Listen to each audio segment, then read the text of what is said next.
Story number 1. In the silent embrace of the night, the tech firm's office, perched on the 24th floor of a towering skyscraper, felt more like an isolated island than a bustling workplace. The sprawling city lights below, usually a source of endless fascination, now seemed distant, almost alien. My work, demanding undivided attention to the intricate details of complex data sets, often stretched into lonely hours, leaving me as the sole occupant in this vast expanse of glass and steel. This particular evening, with winter's chill pressing against the windows and the usual hum of urban life, muted to a whisper, an unsettling disturbance shattered the solitude. Heavy thuds from above broke the stillness, an anomaly in a building where our office claimed the highest floor. Dismissing it initially as a quirk of the aging structure, the continued noises, now accompanied by the unmistakable sound of footsteps, ignited a growing sense of unease. Against my better judgment, curiosity led me to the seldom-used stairway to the roof, each step resonating with a foreboding echo in the chill air. As I pushed open the rooftop access, greeted by the biting wind and an abyss of darkness, the sounds intensified, now clearly human and alarmingly close. Suddenly, from the shadows, a figure lunged toward me with startling velocity. The man, wielding a heavy wrench with intent, halted mere inches from me, his ragged breaths visible in the cold air. Recognition dawned. Here stood an ex-employee, dismissed under contentious circumstances, his face twisted in a cocktail of anger and desperation. Panic surged, adrenaline coursing through my veins as I confronted him, desperately attempting to diffuse his evident intent for retribution. His tirade against perceived injustices at the company was abruptly interrupted by the distant wail of sirens. My prior discreet call to the police now gave me hopes of rescue. Attempting to escape, the man found his path blocked by the responding officers, his brief moment of freedom ending as quickly as it had begun. In the aftermath, as law enforcement took him into custody, the full scope of his vendetta became painfully clear. He had harbored a deep-seated grudge, blaming the company for his spiraling fortunes since his dismissal. The incident prompted a thorough reassessment of our security protocols, transforming the company's approach to employee relations and grievances. The encounter left a lasting impression on me, serving as a harrowing reminder of the hidden perils that can manifest in the most unexpected places. The solitude of the office, once a haven for productivity, now bore the weight of a chilling memory, a stark encounter that could have ended in tragedy were it not for the timely intervention of the police. Never again would I find comfort in the quiet of the night, the experience forever altering my perception of safety within the familiar confines of the workplace. Story number 2. Starting my career at a downtown bank brought both excitement and routine into my life. The grand building, with its marble floors and towering ceilings, stood as a testament to the city's financial heart. My position in the loan department required diligence and precision, with long hours poring over applications and client histories. One particular Thursday evening, as the sun dipped below the skyline, casting long shadows through the lavish windows, I found myself alone in the office, save for the distant sound of janitors on the lower floors.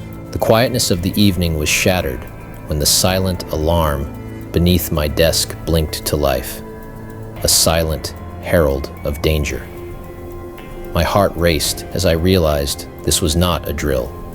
The bank was being robbed. The instructions were clear in this scenario. Remain calm, do not attempt to engage, and wait for law enforcement. But as I reached for the phone to ensure the silent alarm had indeed notified the authorities, I heard soft, careful steps approaching my office.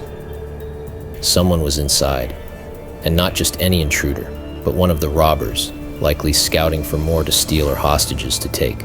Peering through the slats of my office blinds, I saw a masked figure methodically checking each workstation, their movements both swift and predatory. My mind raced for solutions, but before I could act, the figure turned, noticing the faint glow of my computer screen. In seconds, they were at my door, trying the handle, finding it locked. Then, to my horror, they began to shoulder the door, the wood creaking ominously with each hit. I backed away, frantically looking for an escape or a weapon, but there was nothing. Just me, my desk, and the looming threat of the door giving way. As the door finally burst open, the figure rushed in, a colleague whose eyes burned with desperation behind the mask. Recognition dawned on us simultaneously, the betrayal deepening the fear. They charged forward, their grip iron tight on my arm, the other hand wielding a knife with a menacing gleam. "Don't scream. Don't make this harder than it has to be," they hissed, the blade pressing coldly against my skin. Panic surged through me, adrenaline fueling a sudden instinctive response. With a desperate twist, I managed to break free, the knife nicking the air just beside me. The standoff was tense, with threats whispered harshly from behind the mask, promises of retribution if I didn't comply. But the arrival of sirens distracted them, offering me a split-second chance to act. I pushed against their chest, sending them stumbling back into the desk, and made a break for the door. They recovered quickly, chasing after me with a fury, but I managed to shout for help, drawing the attention of the police outside. The robbers, a small group of current employees, including the one who had confronted me, were apprehended in the middle of the chaos. The aftermath of the robbery was surreal, with the revelation of the culprits' identities shaking the foundation of trust within the bank. Returning to work was fraught with paranoia and a deep sense of betrayal. The office, once a place of professional growth and unity, had become a scene of a crime orchestrated by those I once trusted, leaving a shadow that no amount of time could completely erase. Story number 3. Nestled in the peaceful suburbs, our quaint real estate office, once a cozy home, had been transformed into a beacon of hope for those dreaming of home ownership.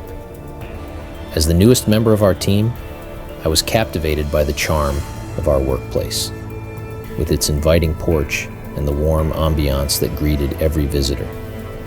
My commitment to perfection often kept me working late into the night, meticulously preparing for upcoming open houses. Yet, one chilling night would shatter the calmness of our suburban oasis, leaving a haunting memory etched in my mind. As the sun dipped below the horizon, our office, previously bathed in its warm glow, morphed into a setting straight out of a suspense novel. The comforting sounds of daytime receded into a profound silence, thick with anticipation.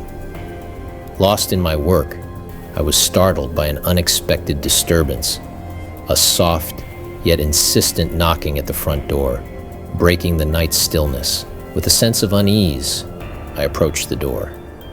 Peering through the glass, I was met with an unsettling sight. A man, his figure casting a dark shadow in the porch light, his face etched with desperation. He pleaded for help, his story of a broken-down car and a dead phone hanging in the air between us. My instincts screamed for caution, yet the obligation to assist those in need momentarily clouded my judgment. That fleeting moment of hesitation quickly dissolved as I witnessed a sinister shift in his demeanor. What began as a plea swiftly mutated into a menacing demand for entry. His sudden aggression was a stark warning of the imminent danger now at my doorstep. In a futile attempt to secure the door, he forced his way in, his intent clear and terrifying. My heart racing, I retreated into the depths of the office, driven by a primal urge to escape his threatening advance.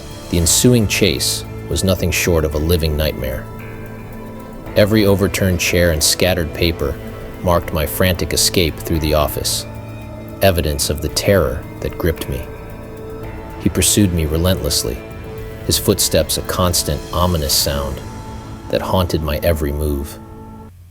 I sought refuge in a small meeting room, barricading myself inside. The sound of my pounding heart was soon accompanied by his attempts to break through the door, each thud a terrifying echo of my fear. In a desperate whisper, I dialed 911, the fear in my voice stark against the backdrop of the unfolding horror. The agonizing wait for the police was punctuated by the relentless assault on the door, each moment stretching into an eternity of dread. Relief washed over me as distant sirens broke through the night, signaling the arrival of my rescuers. Faced with the imminent approach of law enforcement, the intruder abandoned his pursuit and fled, only to be apprehended by the officers who ensured my safety. The revelation that the man was a fugitive, wanted for a series of burglaries, shattered any remaining illusions of safety within our serene suburban setting. The incident prompted an immediate overhaul of our security measures, forever altering the once comforting atmosphere of our office. The haunting memory of that night lingers, a stark reminder of the fragile veil of security that can be torn apart, transforming a haven of dreams into a tableau of nightmares. Story number 4. In the sprawling urban landscape, our law firm was a bastion of justice amidst the chaos of the city. As a prosecutor dedicated to the principles of law and order, my workdays extended into the night, navigating through complex legal battles against those who sought to evade justice. This commitment often left me alone in the office, surrounded by the silent testimony of files and case evidence. It was on such a night, under the weight of a particularly challenging case, that I encountered a palpable manifestation of the danger inherent in my profession. The defendant in question was notorious for his violent past and a propensity for intimidation, making the stakes of the trial exceedingly high. My focus was absolute, parsing through evidence and legal precedents, when an unexpected thunderous knock at the door violently broke my concentration. Assuming a colleague's return, I was met with a surge of adrenaline as the door swung wide to reveal not a familiar face, but the very defendant whose malice I was working to curtail, standing ominously on the threshold of my office. His sudden lunge was predatory, driven by a volatile mix of blame and desperation. His hands, aimed with precision, sought not just to harm, but to silence the very voice seeking to bring him to justice. "You're the architect of my demise," he seethed, his every word laced with the intent to inflict pain. My office, once a refuge of legal endeavor, transformed instantaneously into a claustrophobic arena of survival. His attacks were relentless, each movement calculated to intimidate and overpower. Amidst the turmoil, a desperate plan emerged. My hand fumbled for the panic button, a security measure that felt all too inadequate against the immediate threat. But before I could activate it, he caught the motion, his aggression amplifying. The situation escalated beyond a mere struggle, becoming a fight for life itself, within the very walls meant to symbolize justice. Papers and legal tomes became silent witnesses to the violence, the air thick with the desperation of the confrontation. The turning point was as sudden as it was unexpected. In a moment of sheer instinct, I managed to leverage the very weight of the law, a hefty legal volume, swinging it with all the force my precarious position allowed. The impact bought me precious seconds, enough to summon help with the now accessible panic button. The blaring alarm cut through the chaos, a clarion call that marked the end of the ordeal. Security personnel arrived with a swiftness that seemed to defy time. subduing the defendant in a flurry of action that brought an abrupt end to the threat. As they restrained him, the reality of what had transpired settled in like a cold shadow over the room. This was no mere breach of peace. It was a direct assault on the principles I stood for, a stark violation of the sanctity of our legal institution. In the aftermath, the incident became a catalyst for change within the firm, prompting an overhaul of security measures and a reevaluation of the risks we faced in our pursuit of justice. The attack left an enduring mark on me, a constant reminder of the physical dangers lurking behind the cases we so passionately argue. The shadows of the office now held a different meaning, a reminder of the night when the abstract threats of our profession manifested into a tangible, terrifying reality. My resolve to uphold justice was only strengthened, tempered by the knowledge of the very real dangers posed by those who would go to any lengths to escape its reach. Story number 5. One night, the quiet of my rural clinic was broken by a coming storm, turning my peaceful workplace into the setting for a scary situation. Far from the nearest town, my clinic wasn't just a place for medical care.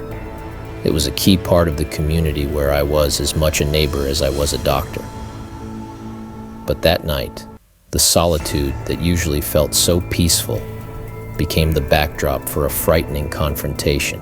As the night got darker, with only the occasional lightning lighting up the sky, a loud knocking sound suddenly filled the clinic.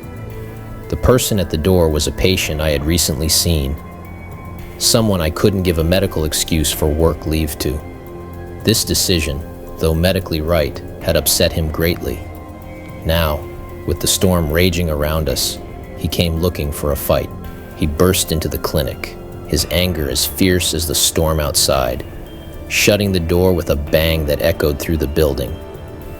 In his hand, he had turned a piece of farm equipment into a dangerous weapon.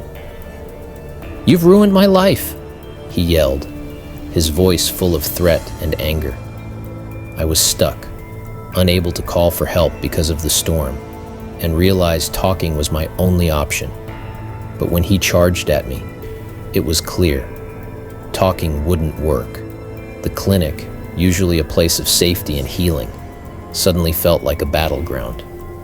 Our struggle sent medical tools flying, their noise adding to the chaos. As he chased me, it hit me that I couldn't reason with him. I ran, my heart pounding, until I managed to lock myself in a supply closet. The wait was terrifying, the clinic quiet, except for his searching and the storm outside. Then, everything went quiet, a silence more frightening than the storm or the chase. But soon, police arrived, called by a neighbor who'd seen the trouble. They found him, a reminder of the struggles people face that we don't always see. After that night, everything changed. The clinic, once a community center, felt different, a reminder of how quickly safety can be shattered. The event made us all think more about mental health, especially in places where people are far apart. The memory of that stormy night stays with me, a stark reminder of the thin line between helping and surviving in our quiet rural world.